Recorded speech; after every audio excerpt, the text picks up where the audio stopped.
بسم اللہ الرحمن الرحیم۔ عزیز طلباء و طالبات السلام علیکم۔ میں لیکچرر پروین عابد آپ سے مخاطب ہوں۔ امید ہے آپ سب اللہ کے فضل و کرم سے بخیر و عافیت، طلب علم کے جذبے سے سرشار، حصول علم کے لیے کمر بستہ ہوں گے۔ ہمارا آج کا لیکچر جماعت دام کی آسان اردو کا پہلا سبق ہے، حق کا پیغام۔ مصنف سید سلمان ندوی رحمۃ اللہ علیہ۔ صنف ادب مضمون۔ صنف ادب نثر کی بے شمار اقسام ہیں، جس میں سے ایک قسم مضمون ہے۔ مضمون سادہ، مدلل، بامعنی اور سلیس تحریر کو کہتے ہیں۔ اس میں کسی بھی موضوع پر اظہار خیال کیا جا سکتا ہے۔ یہ مضمون تشریح اور خلاصے کے حوالے سے تو اہمیت کا حامل ہے، مگر ان دونوں کے علاوہ آپ کے سمجھنے کے لیے بھی بہت اہم، اس لیے کہ مصنف نے ان 1.5 صفحات پر مشتمل مضمون میں نسل نو کو جو درس دیا ہے وہ ہے ایمان کی صفات، یعنی ایمان مفصل کا پورا خلاصہ۔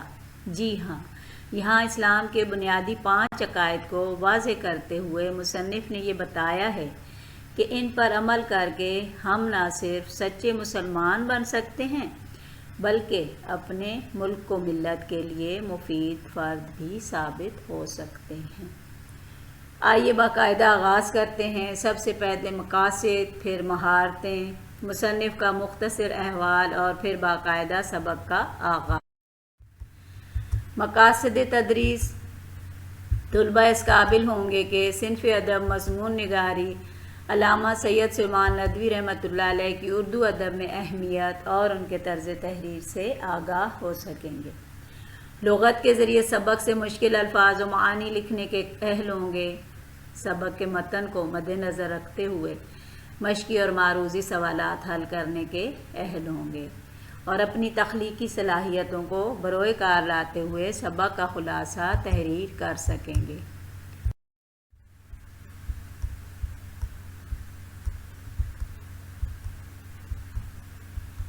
تدریسی مہارتیں۔ طلبہ اس قابل ہوں گے کہ سمیع و بصری صلاحیتوں میں مہارت، تحریری و تخلیقی صلاحیتوں میں مہارت، تفہیمی صلاحیتوں اور اخلاقی اقدار کی نشو و نما اور مرکزی خیال اخذ کرنے اور واقعہ نگاری میں مہارت۔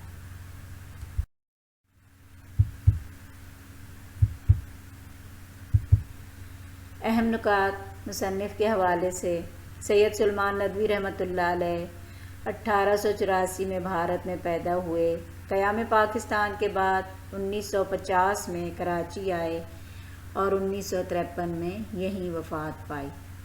اردو ادب میں ممتاز سیرت نگار کی حیثیت سے نمایاں مقام۔ سید سلمان ندوی رحمۃ اللہ علیہ نے سیرت نگاری کو ایک نیا انداز دیا، جس میں پختگی اور ادبی شان صاف نظر آتی ہے۔ آپ کا اہم کارنامہ سیرت النبی صلی اللہ علیہ وآلہ وسلم کی تکمیل ہے۔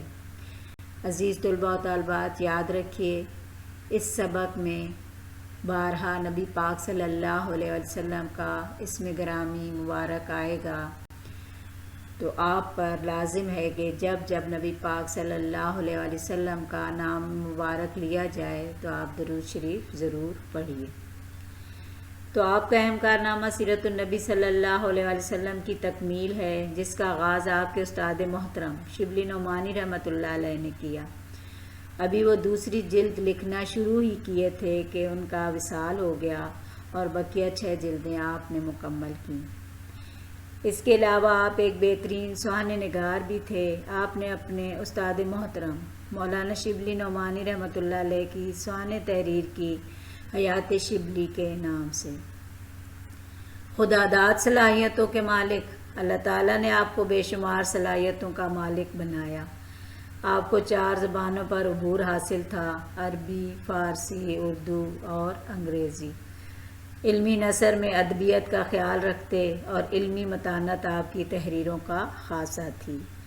آپ سیرت نگار ہونے کے ساتھ ساتھ سوانح نگار، مورخ اور عربی اور فارسی کے جید عالم دین بھی تھے۔ اہم تصانیف: سیرت النبی صلی اللہ علیہ وآلہ وسلم، عربی الفاظ کی جدید لغت، سیرت عائشہ رضی اللہ تعالی عنہا، خطبات مدراس، مقالات شبلی، مکاتیب شبلی اور حیات شبلی وغیرہ۔ سبق کے اہم نکات کی روشنی میں اب ہم سبق کا مطالعہ کریں گے۔ سفید روشنائی سے تحریر کیے گئے نکات صفحات کی ترتیب سے ہیں۔ صفحہ نمبر 1 کا پہلا نکتہ ہے پیغام حق۔ مصنف کہتے ہیں آج سے تقریباً 1500 سال قبل ہمارے پیارے نبی صلی اللہ علیہ وآلہ وسلم نے شہر مکہ کی ایک پہاڑی پر اللہ کا جو پیغام سنایا، یعنی جس تعلیم کو لے کر ہمارے پیارے نبی حضرت محمد صلی اللہ علیہ وآلہ وسلم بھیجے گئے، اس کا نام تھا اسلام۔ دین اسلام کا پیغام آپ صلی اللہ علیہ وآلہ وسلم نے دیا اور فرمایا اسلام کے معنی یہ ہیں کہ اپنے آپ کو اللہ کے سپرد کر دینا، اس کے حکم کے سامنے اپنی گردن جھکا دینا، اور جو اسلام کو مان لیتا ہے اسے مسلمان کہتے ہیں۔ صفحہ نمبر 1 کا دوسرا نکتہ اسلام کے عقیدے کا پہلا جز۔ یہاں مصنف نے یہ بتایا ہے کہ اللہ ایک ہے، اس کی خدائی میں کوئی اس کا ساتھی یعنی دوست اور ساجھی یعنی حصے دار نہیں۔ زمین سے آسمان تک اسی کی حکومت ہے اور سب کچھ اس کے تابع فرما ہے۔ نہ اس کے کوئی اولاد، نہ بیوی، نہ باپ، اور کوئی اس کا ہمسر نہیں۔ دیکھیے ان جملوں کے مطابق یہاں پر سورہ اخلاص کا پورا ترجمہ، پورا خلاصہ آ جاتا ہے۔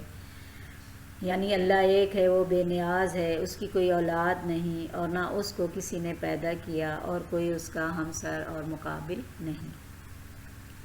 اسلام کے اس عقیدے کا نام توحید ہے اور یہی اسلام کے کلمے کا پہلا جزو ہے، یعنی لا الہ الا اللہ۔ اللہ ایک ہے، واحد لا شریک ہے، یعنی اللہ کے سوا کوئی عبادت کے لائق نہیں اور نہ اس کے سوا کسی کا حکم چلتا ہے۔ دیکھیے اس حصے میں، اس عقیدے میں، اس جزو میں اللہ کی وحدانیت کا اقرار ہے، یعنی اللہ واحد ہے، لا شریک ہے، اس کا کوئی شریک نہیں۔ اسی صفحے پر اسلام کے عقیدے کا دوسرا جزو، تیسرا نکتہ، یہاں پر بتایا گیا ہے کہ اللہ نے آسمان اور زمین کے کاموں کا جو وقت پر مقرر اور قاعدے پر انجام دینے کے لیے ایسی مخلوق بنائی ہے جو ہمیں نظر تو نہیں آتی، اور وہ ہیں فرشتے جو رات دن اللہ کے حکموں کو بجا لاتے ہیں اور اپنے کام میں مصروف رہتے ہیں۔ ان میں خود کوئی طاقت نہیں، جو کچھ ہے وہ اللہ کے حکم سے ہے۔ یعنی اس حصے میں فرشتوں پر ایمان لانا اسلام کے عقیدے کا یہ دوسرا جزو ہے۔ صفحہ نمبر 2 پر پہلا نکتہ اسلام کے عقیدے کا تیسرا جزو۔ اللہ تعالیٰ کے جتنے رسول آئے ہیں وہ سب سچے اور اللہ کے بھیجے ہوئے ہیں، اور سب کی تعلیم بھی ایک ہی تھی۔ سب سے آخر میں ہمارے پیارے نبی حضرت محمد صلی اللہ علیہ وآلہ وسلم آئے، اور یہ تیسرا جزو انبیاء پر ایمان لانے کا ہے۔ صفحہ نمبر 2 کا دوسرا نکتہ اسلام کے عقیدے کا چوتھا جزو۔ اس حصے میں یہ بتایا گیا ہے کہ رسولوں کی معرفت اللہ کی جو بھی کتابیں نازل ہوئیں، تورات، انجیل، زبور اور قرآن مجید، یہ سب سچی ہیں، اور یہاں پر اللہ تعالیٰ کی تمام آسمانی کتب پر ایمان لانا اسلام کے چوتھے عقیدے کا حصہ ہے۔ صفحہ نمبر 2 اسلام کے عقیدے کا پانچواں جز، یعنی تیسرا نکتہ، یہ ایمان مفصل کا پانچواں حصہ، یعنی مرنے کے بعد ہم سب دوبارہ زندہ ہوں گے اور اللہ کے حضور حاضر ہوں گے، ہمیں ہمارے اعمال کا بدلہ جزا یا سزا کی صورت میں دیا جائے گا۔ اسلام کے پانچویں عقیدے کا یہ جو عقیدہ ہے، اس پر ایمان لانا، یعنی قیامت اور مرنے کے بعد دوبارہ زندہ ہو کر اپنے اعمال کا بدلہ پانا، اس پر ایمان لانا، یہ 5 اسلام کے عقائد ہیں کہ جن پر اسلام لا کر ہم پکے سچے مسلمان بن سکتے ہیں اور اپنی زندگیوں کو سنوار کر دوسروں کے لیے سود مند ثابت ہو سکتے ہیں۔ یاد رکھیے 5ویں عقیدے میں یہ بات بھی واضح رہے کہ یہ دنیا دارالعمل ہے، ہم نے یہاں پر جو بھی عمل کیا، جو کچھ بویا، اس جہان میں ہم نے اسی کو کاٹنا ہے۔ اگر ہم نے نیکی بوئی تو نیکیوں کا صلہ، اور اگر ہم نے بدی سے کام لیا تو پھر سزا کا مستحق۔ تو کوشش کیجئے اپنی ذات سے، اپنے اخلاق سے، اپنے اعمال سے کم از کم انسانیت کو فائدہ پہنچے، تاکہ ہم اپنے دونوں جہاں سنوار سکیں۔ حاصل سبق یا نتیجہ فکر، یہاں میں نے لکھ دیا ہے 5 بنیادی عقائد۔ 5 بنیادی عقائد یہاں واضح کرتی چلوں۔ نمبر 1 توحید پر ایمان، نمبر 2 فرشتوں پر ایمان، نمبر 3 انبیاء پر ایمان، اور نمبر 4 انبیاء پر نازل کردہ کتب پر ایمان، اور 5واں ہے یوم آخرت کے جزا و سزا یعنی قیامت پر ایمان، اور جنہیں ہم ایمان مفصل بھی کہہ سکتے ہیں۔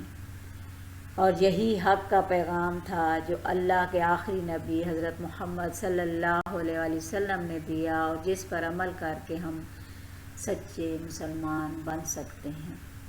اور اس کے ساتھ ہی مجھے اقبال کا وہ شعر یاد آ گیا کہ کی محمد سے وفا تو نے تو ہم تیرے ہیں، یہ جہاں چیز ہے کیا لوح و قلم تیرے ہیں۔ اگر ہم سچے پکے مسلمان بننا چاہیں تو ان 5 عقائد پر عمل کر کے ایک نیک اور سچے اور سچے مسلمان اور انسان بن سکتے ہیں، اور پھر اللہ پاک کہتے ہیں کہ پھر میں قلم اور تختی آپ کے ہاتھ میں دیتا ہوں، پھر اپنی تقدیر آپ خود لکھ لو۔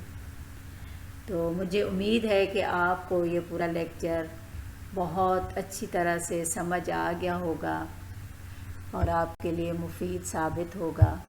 معروضی سوالات کا مطالعہ کرتے ہیں۔ کثیر الانتخابی سوالات کے جوابات ہوتے ہیں، جماعت نام کے پرچے میں آپ اسے حل کر چکے ہیں۔ 1 سے زیادہ دی گئی ہدایات میں سے درست جواب کا انتخاب کرنا ہوتا ہے۔ یہاں پر میں نے 2 جملے دیے ہیں اور ان کے ساتھ ہدایات دے دی ہیں۔ علامہ سید سلمان ندوی رحمۃ اللہ علیہ نے ڈیش شہر میں وفات پائی۔ 4 ہدایتیں ہیں، جس میں پہلی ہدایت صحیح ہے کراچی۔ اسلام کا اصل عقیدہ ڈیش باتیں ہیں جن پر مسلمان یقین رکھتا ہے۔ یہاں پر بھی 4 ہدایتیں دی گئی ہیں، الف ب ج دال، جس میں سے دال یعنی 5 درست ہے۔